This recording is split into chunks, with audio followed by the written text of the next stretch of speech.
AITCയുടെ സംസ്ഥാന general secretary സഖാവ് KP Rajendran ഇവിടെ അധ്യക്ഷ പ്രസംഗത്തിൽ സൂചിപ്പിച്ച എല്ലാ നിലപാടുകളോടും പൂർണ്ണമായും യോജിക്കുകയാണ്. അതുകൊണ്ട് അദ്ദേഹം ഇവിടെ സംസാരിച്ച കാര്യങ്ങൾ വീണ്ടും ആവർത്തിക്കാൻ ഞാൻ തുനിയുന്നില്ല. ഇന്ത്യയിൽ തൊഴിലാളികൾക്ക് വേണ്ടി നിയമങ്ങൾ ഉണ്ടാക്കിയിട്ടുണ്ട്. സ്വാതന്ത്ര്യ സമരകാലത്തും ബ്രിട്ടീഷ് ആധിപത്യം നിലനിൽക്കുന്ന സന്ദർഭങ്ങളിലും സ്വാതന്ത്ര്യത്തിന് ശേഷവും തൊഴിലാളികൾക്ക് അനുകൂലമായ നിയമങ്ങൾ ഉണ്ടായിട്ടുണ്ട്. ആ നിയമങ്ങളുടെ പശ്ചാത്തലം നീണ്ടുനിന്ന തൊഴിലാളി വർഗത്തിന്റെ പോരാട്ടങ്ങൾ തന്നെയാണ്. ഇങ്ങനെ നേടിയെടുത്ത 29 നിയമങ്ങൾ കേന്ദ്ര ഗവൺമെന്റ് റദ്ദു ചെയ്തു. അതിന്റെ തുടർച്ചയായാണ് 4 ലേബർ കോഡുകൾ ഇന്ത്യയിൽ നടപ്പിലാക്കാൻ അവർ സന്നദ്ധമായിട്ടുള്ളത്. അതിന്റെ നാനാവശങ്ങളാണ് ഇവിടെ വിശദീകരിച്ചത്. ഒരു കാര്യം കൂടി ഞാൻ കൂട്ടിച്ചേർത്ത് പറയുകയാണ്. ഇന്ന് തൊഴിലാളികൾ പൊതുവെ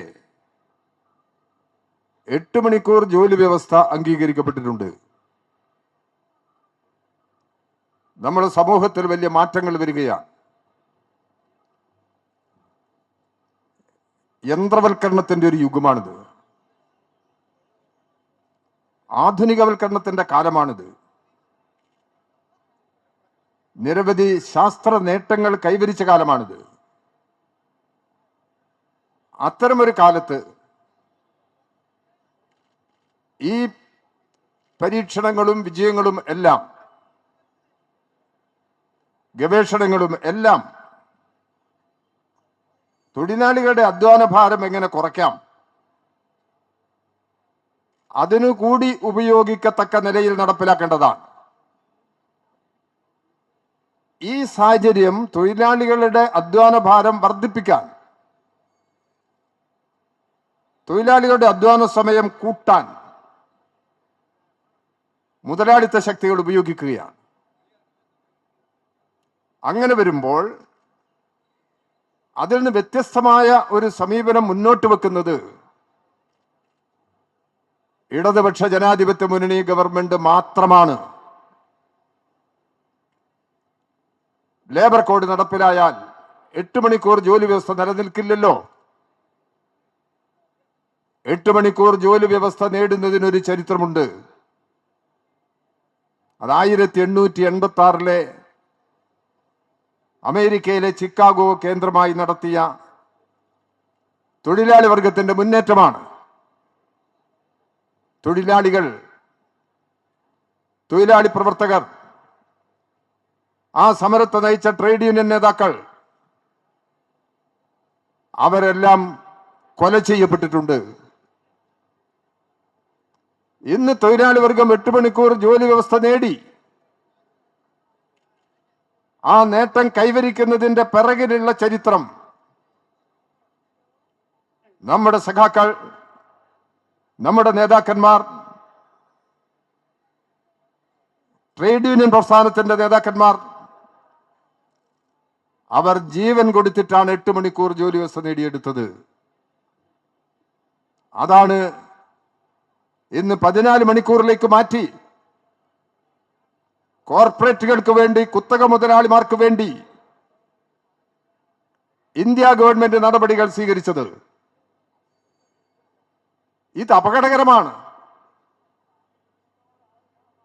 ഈ തൊഴിലാളി വിരുദ്ധ നിലപാടുകൾക്കെതിരായി നടന്ന 2024 നടന്ന സമരത്തിൽ 2025 നടന്ന സമരത്തിൽ 25 കോടിയിൽ പരം തൊഴിലാളികൾ പങ്കെടുത്തു. ഈ സമരത്തിൽ 25 കോടിയും കടക്കും എന്നതാണ് രാജ്യത്തിന്റെ സ്ഥിതി. കൃഷിക്കാർ, കർഷക തൊഴിലാളികൾ അവരെല്ലാം അഖിലേന്ത്യാ തലത്തിൽ ഒന്നിച്ച് സമരത്തോടൊപ്പമുണ്ട്. രാജ്യമാകെ നേരിടുന്ന അതിഗുരുതരമായ സാഹചര്യമാണ് ഈ ഐക്യപ്രസ്ഥാനം രൂപപ്പെടുന്നതിലേക്ക് എത്തിയത്.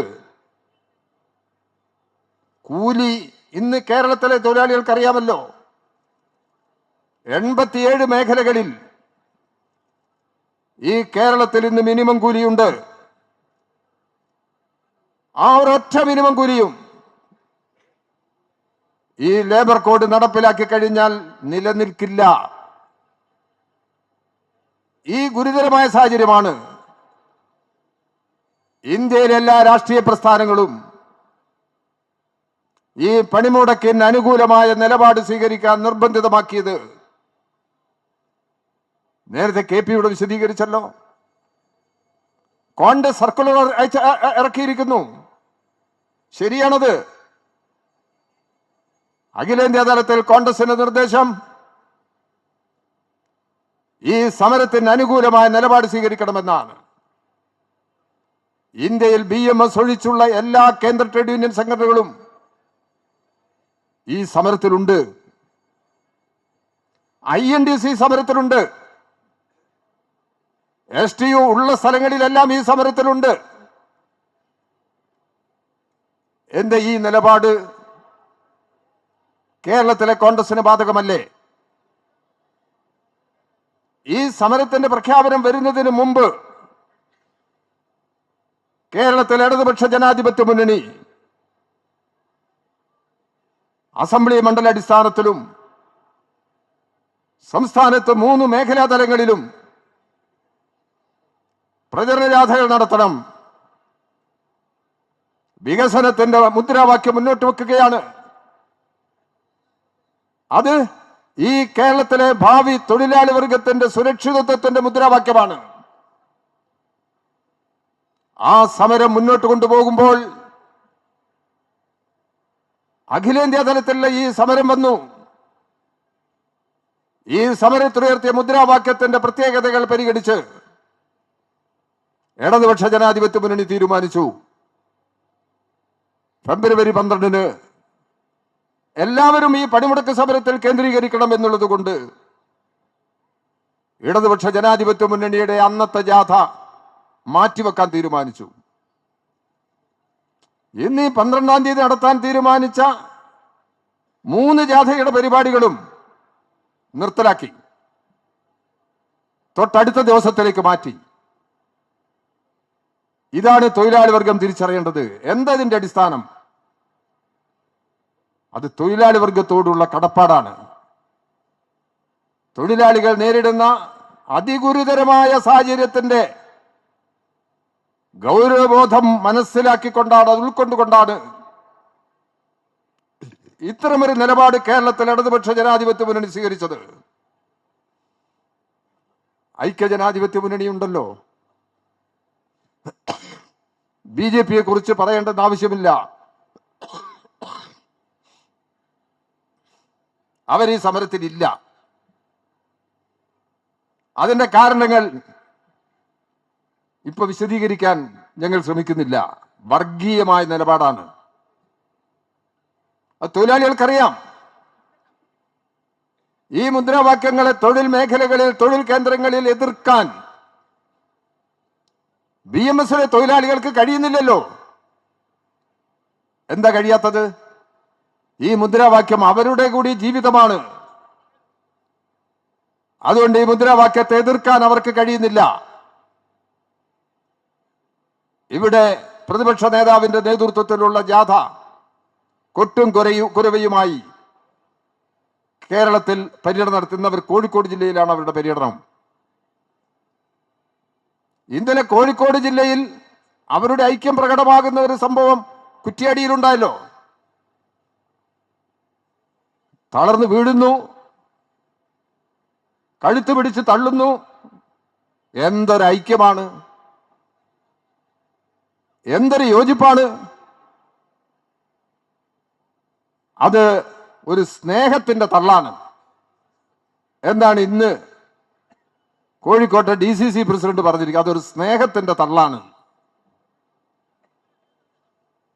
വല്ലാത്ത തള്ളു തന്നെയാണത്.